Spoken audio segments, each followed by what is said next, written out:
Oh, good afternoon, everybody, and welcome to this webinar. It's the sixth and final in this first series of adult community mental health transformation webinars. Today's subject is nightlight cafes, and it's a real key part of us widening the message and successes of our adult community mental health transformation program. So nightlight cafes today, essentially they've really grown across Lincolnshire over the 4 to 5 years that the transformation program has been running. They provide non-clinical spaces for people to visit to support their mental health and well-being. And so I'm going to pass you over to Stacey Marriott in a few moments, but sort of this is what we will be talking about today. Essentially, a history of nightlight cafes, locations and how to access the cafes. We have some really powerful volunteer interviews and stories. We have a wonderful nightlight cafe video, and then there's the opportunity for some question and answers towards the end of the webinar. So without further ado, I'd like to welcome Stacey Marriott, who is our Nightlight Cafes manager, and she works for the ACTS Trust. Hi everybody, thank you for the introduction, Matt. Yes, so my name is Stacey Marriott, as Matt said. I'm the manager of the Nightlight Cafe network. And I just want to start off by sharing a personal story that's been part of this journey for me. So many years ago, I was living away from family and friends in another city, and I became unwell mentally. And I was really fortunate in that situation that I had a close friend who came, and she let my parents know, who came and collected me and brought me back to Lincoln and took care of me. But it's always left me with the question, what happens when people don't know who to reach out to? Particularly in those out of hours times, in the evenings and at weekends when perhaps services are closed.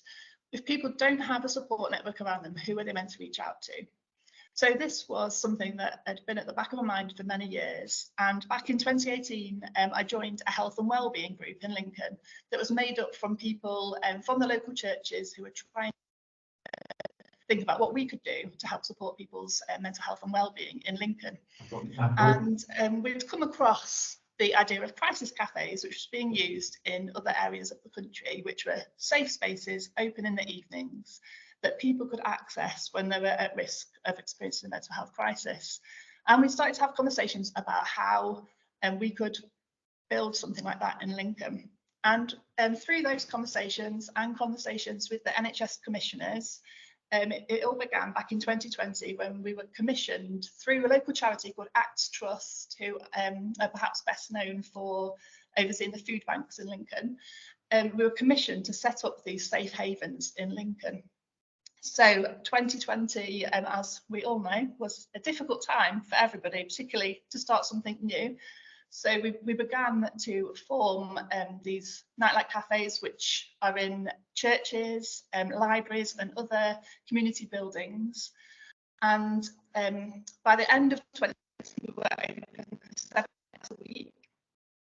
And each cafe being staffed by teams of trained volunteers who are trained in mental health first aid and safeguarding and suicide intervention. The concept being really simple, that people were invited into this safe place where they would have people to sit alongside them through their difficult times, completely non-clinical environment, but somewhere where they could be signposted to the services that they might need to meet the specific needs that they may be presenting with. Some people have told us that the last thing they want to do is talk about their problems when they come along. What they actually want more than anything is to be distracted from them. So we have a range of activities available for people, whether that be ping pong or pool, or we have crochet, craft activities. And we even have bingo sometimes in our cafes. So there's lots of opportunities for people to engage with different activities when they come along. And so Janine is going to share a few slides so you can see what the cafes look like inside.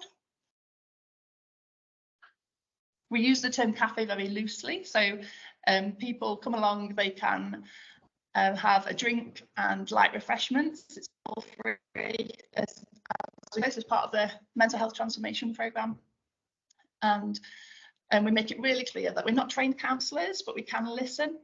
And the only advice that we give is signposting advice. So our volunteers are equipped with signposting information for a wealth of different activities and organisations who are offering support in the city. In 2022, after proving that the Nightlight Cafe model was successful in Lincoln, we started to partner with other charities around Lincolnshire. So we've gone from being open every night in Lincoln to now having cafes all over Lincolnshire in a variety of places, 26 cafes now. So if you'd like to show the next slide, Janine, we can see a map showing where the cafes are, first of all in Lincoln. And we have 9 cafes in Lincoln.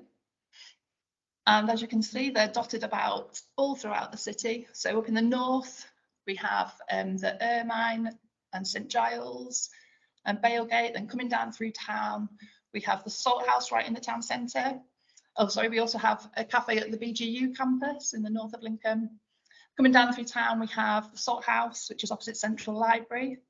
And then on Portland Street at Bridge Central. And we also have Birchwood, Bootham and Bracebridge Heath. So that's where you can find the cafes in Lincoln. And moving on to the county-wide cafes, again, a really good spread throughout the county. So we work with many different organisations, from Mindspace in Stamford, Tonic Health in Spalding, a really wide range of different organisations are now involved in the network.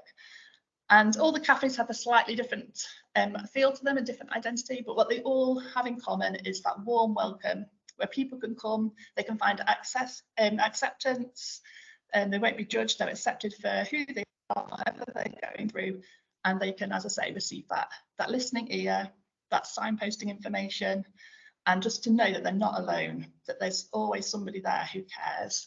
And I think one of the great dynamics of the Nightlight Cafes is that it is widely led by volunteers.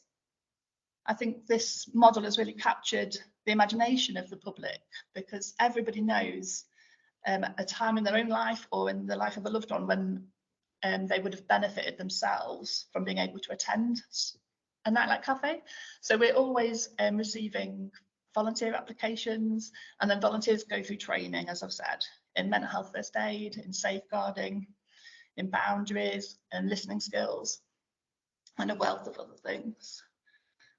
So it'd be really great to hear from some of our volunteers today. So I've invited along Emma and Emily, if their mics and cameras could be enabled, please. And they're going to share some stories about what it's like to be volunteer to the Nightlight Cafe network. Hi, Emma. Hiya. I started volunteering a couple of years ago. I was at a season in my life where things were changing. I had a little bit more time on my hands. I felt I gained a lot of life experience and had something to offer my local community. And one of my grown-up sons and daughters had gotten involved in Birchwood Nightlight Cafe. And so they sort of said, "Mum, why don't you get involved?" So I went along very nervous, got sat beside people in our local community and just fell in love with the work of Nightlight Cafe and seeing the difference it was making to people that were vulnerable, very, very alone. So yeah, that's how I got started. Thank you, Emma. And Emily, why did you first volunteer? Yeah, so I volunteer at the Nightlight Cafe at Bishop Grot University in the north of the city of Lincoln, and we were launching that sort of September last year, and they were asking in church for a team to help launch that cafe and to volunteer on the night. And I'd heard about Nightlight and I really wanted to be a part of what's happening on the ground, and also sort of learn new skills. I would be a self-confessed not a people person. I'm an accountant and I don't come across many people in need in my day-to-day. It's usually behind spreadsheets and sat on a computer. But I was like, actually, I want to learn some new skills. I want to meet some new people and sort of help them in their time of need, whilst also helping out at church. It was the reason why I started. Thank you. And Emma, what would you say is a highlight for you in volunteering? Well, in the last couple of years, I've stepped up to take the lead of Birchwood, and right from the start, that was in at the deep end with someone that came to us, drove from Barton and Humber. She was in crisis. We had a very, very long time to talk, and seeing her leave with a weight off her shoulders, encouraged, is something that I see again and again with people that are holding stuff in, either because they live alone or sometimes they're trying to protect their family and friends and not really say how bad they're feeling.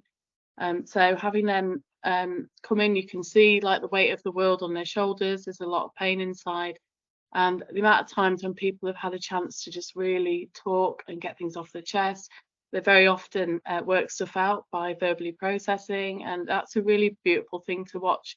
People leave like clearly lighter and saying they feel much better. So for me, the highlight is giving people that safe space, and just a place where they don't feel rushed, and they're not on the clock. They can just be themselves and feel really loved and cared for at these sort of really low points in their lives. Thank you. Emily, what would you say you get out of volunteering personally? Yeah, I really love the fact that I know that I'm helping people, and that I'm creating a light in the community in Bishop Grot. But also I think being a part of the wider group of nightlight cafes, I think it's so cool how especially in the city of Lincoln, there's a cafe open every night, and just knowing that you're a part of that, that your contribution is a part of all of that, it's really special. Thank you. Emma, what would you say to anybody who was who'd heard about the nightlight cafes and thought they'd benefit from coming along, but was maybe lacking in confidence to come? What would you say to encourage them to come? Is that as a guest? As a guest, yeah. Yeah. It can be quite a scary thing, sort of stepping into a room, particularly if you don't know anybody. And add to that the fact that they're in a vulnerable state. So I would always reassure people they get a really warm welcome. I think it's really one of the things that we do really well in the cafes is we make people feel well received and able to relax a bit. And so yeah, I would just say, get yourself there and talk to people, just get surrounded by people, because even if it's a really hard thing to do, it's the best thing to do. When you're walking through just some of the worst stuff that people are dealing with these days. So yeah, I would encourage them to go. Thank you. And Emily, the same question, but in regards to if somebody was considering volunteering, what would you say to encourage them? Yeah, I would say absolutely do it. If I can do it, anyone can do it. If it's as little or as much as you can, just don't count yourself out and count out what you've got to bring. Everybody's got something great that they can bring as a volunteer, and the training that you get as well really equips you really well for the job of volunteering. So yeah, there's people to support you along the way. Just don't count yourself out. Say yes and do it. You won't regret it. Thank you both for coming along today. Appreciate you joining us.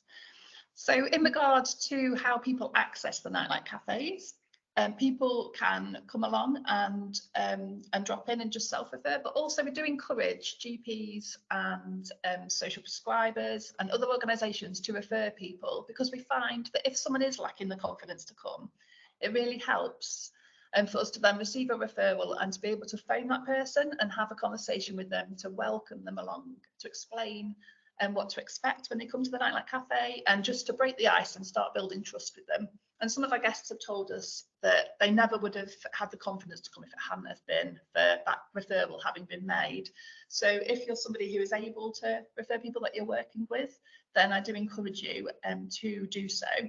And if you go on the Hey Lincolnshire website, there's information about all of our cafes, and there's also a link to a referral form there so that people can be referred in. And so now we'd really like you to hear the voices of some of our guests. So we're going to watch a video that's been made recently in the Nightlight Cafes.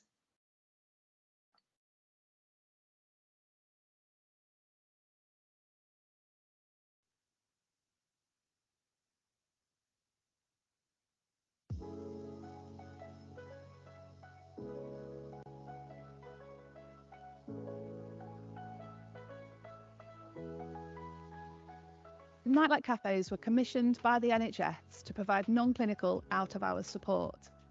Lots of places are open in the day where people can find support, but in the evenings often people feel alone with their troubles, and the Nightlight cafes help them where they can see that there's people that care, that are there to sit alongside them through these difficult times.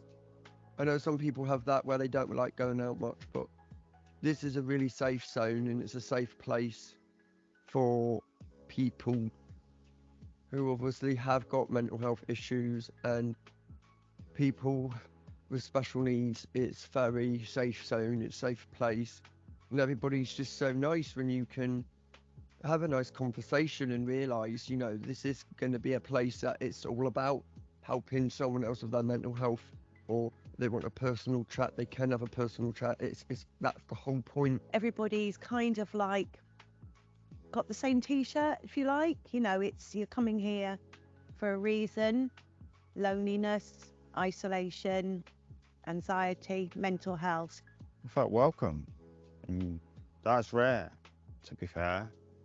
Can't say that about many places. Well, actually any other place.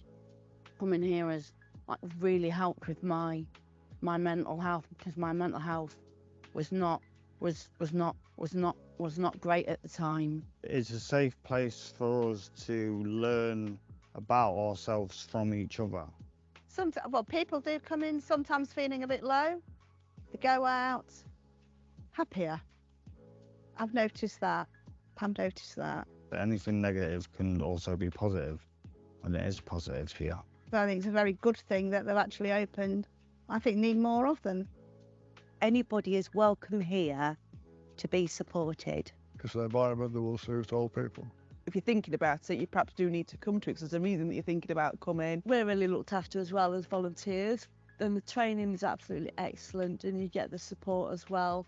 It is a great pleasure to see the result. It feels like a family.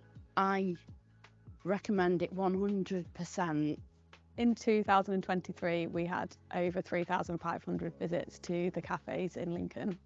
Volunteers are at the heart of Nightlight, and the cafes wouldn't exist without them. And we are always looking for more volunteers to join the project.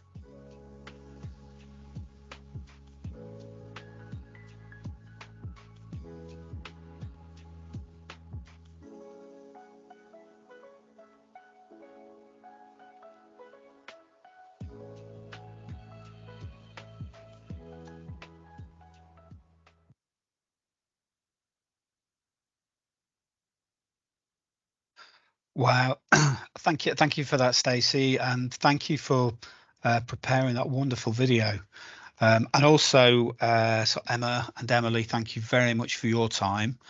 What I'd like to do is open up the floor for some questions, and hopefully we'll have a few of you with some questions, and we'll have some great answers for you.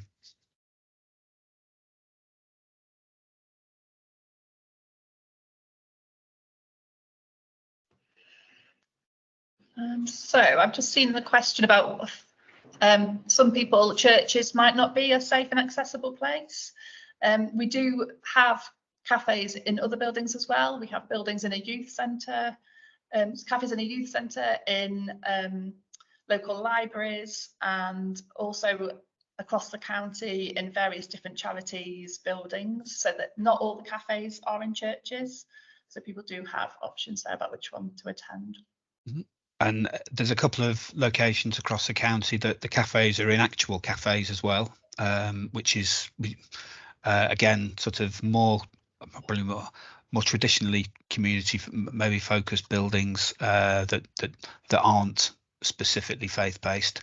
But to be honest, we we have huge buy-in from our faith-based organisations, and we really, really value the support that they give us and the venue space that they offer.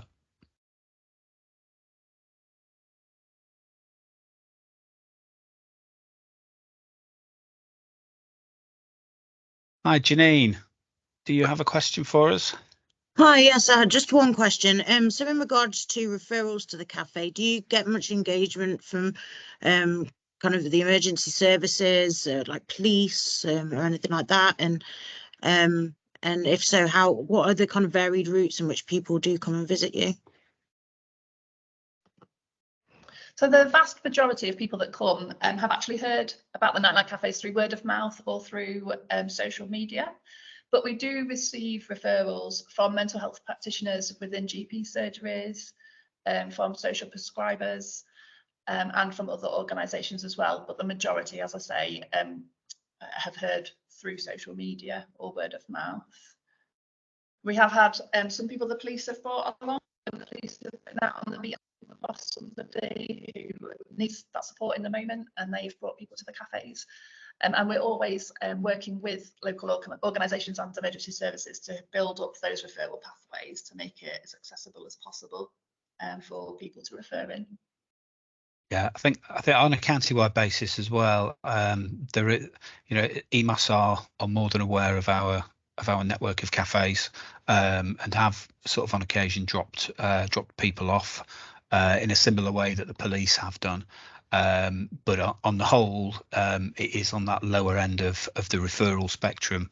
I think within LPFT, our crisis teams are really aware of the cafes as well, and really recognise that I guess the support and the service that the cafes offer sort of can really help people that are presenting sort of in crisis, but that crisis might not be a clinically referenced level of crisis, sort of in a medical perspective.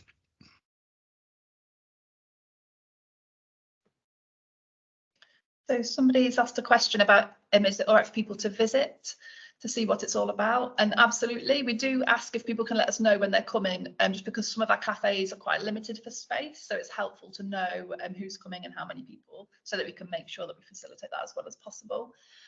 Yes, there is information about the service, and that includes contact details. So Janine will be sending that out with the slides following the webinar today. The details of all the locations of our Nightlight Cafes are also on the LPFT website. If you just Google LPFT Nightlight Cafes, it should take you straight to the page.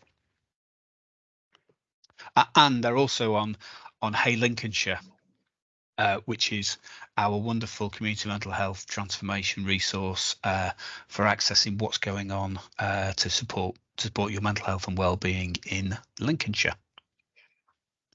And we do also have paper flyers. If people would like flyers to hand out, do contact us and we will distribute some to you.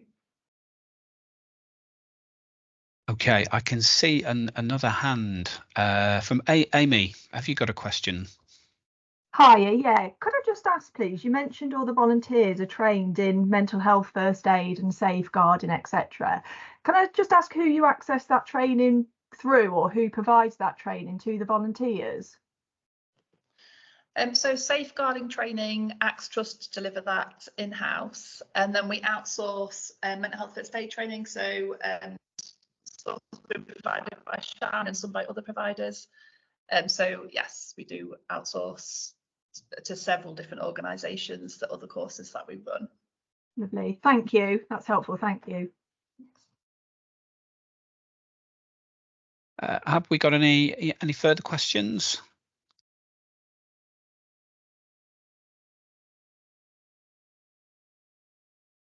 Well, I'll take the silence as a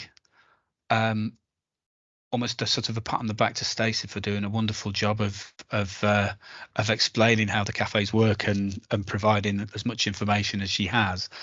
I guess that sort of brings us to a close of our sort of agenda. So what I'd like to do is give you some time back, which I'm sure will be in these busy times is great for all concerned. And I'd like to thank you all for attending this webinar and also the previous 5 webinars in the series. What you should do is receive an email sort of afterwards with a link to the recording. And then also, if you do have any other ideas for webinars that you'd like to hear about in the future, please do let us know and contact us through the Adult Community Mental Health Transformation inbox. That would be lovely. Thank you very much, everybody, and have a really nice rest of the day.